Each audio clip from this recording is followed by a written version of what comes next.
तो भयंकर गर्मी की मार सब्जियों की फसल पर भी देखने को मिल रही है। किसानों की सब्जियों की फसल बर्बाद हो रही है, जिसके चलते किसान बेहद परेशान हैं।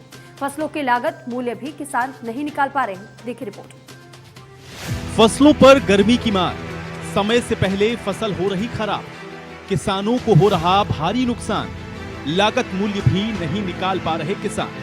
गर्मी के टॉर्चर से जहां लोग परेशान और हलकान हैं, तो वहीं किसानों का भारी नुकसान हो रहा है।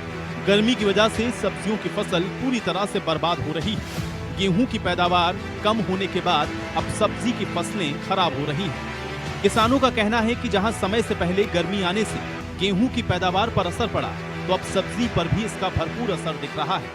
गर्मी की वजह से फसल पर फूल नहीं आ रहे, और फूल नहीं आते तो फल भी नहीं आ रहे। कुछ फल तैयार हो भी जाएं तो वो खराब हो रहे हैं, और अब उन्होंने सरकार से मुआवजे की मांग की है।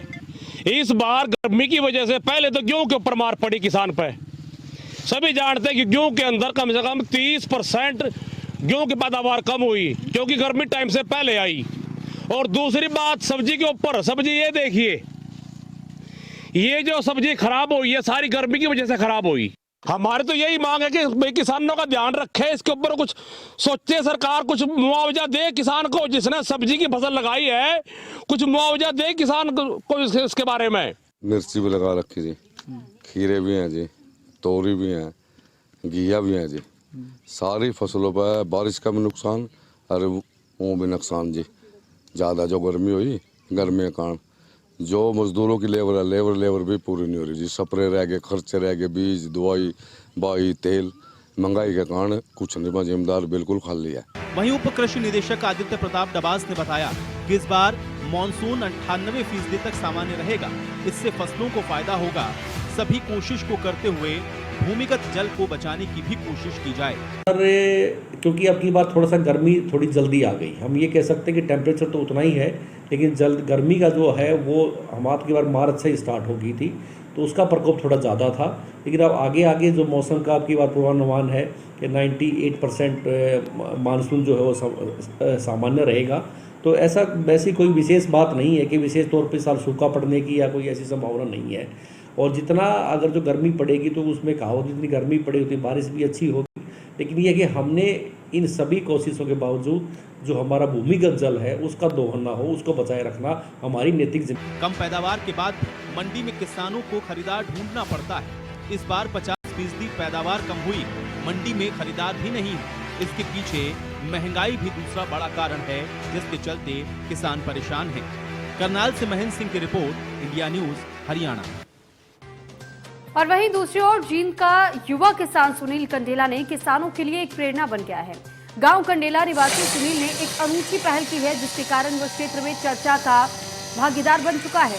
दरअसल इस युवा किसान ने परंपरागत खेती की अपेक्षा नवीनतम जैविक विधि से खेती को अपनाया और अपने खेत में हल्दी की फसल लगाई, जिसके बेहतर परिणाम आने पर उसने इसकी बिक्री भी स्वयं करने की ठान ली और खेत में ही इसकी इकाई स्थापित कर और भी काफी लोगों को रोजगार मुहैया करवाने में सहायक साबित हुआ है। सुनील ने बताया कि उसके उत्पादक की अच्छी मांग हो रही है, क्योंकि उसका उत्पाद एक तो जैविक विधि के कारण जहर से मुक्त है, जिसके कारण उसकी गुणवत्ता बेहतर है।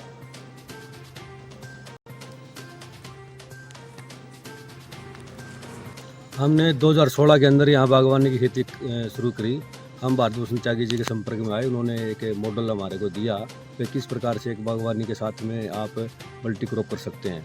हमने 2 एकड़ में नींबू के साथ में हमने हल्दी खेती की, इसमें हमने बड़ा अच्छा उत्पादन लिया। लगभग 350 क्विंटल के लगभग हमारी हल्दी निकल जाती है अमरूद के अंदर और नींबू के अंदर। उसके बाद में हमने इसको लोकल मार्केट में दिया और कुछ गाँव वालों को दिया। जो कोरोना काल था, मेरी कच्ची हल्दी सारी चली गई थी। अब की बार हमने इसे प्रोसेसिंग की तरफ हम लौट के गए।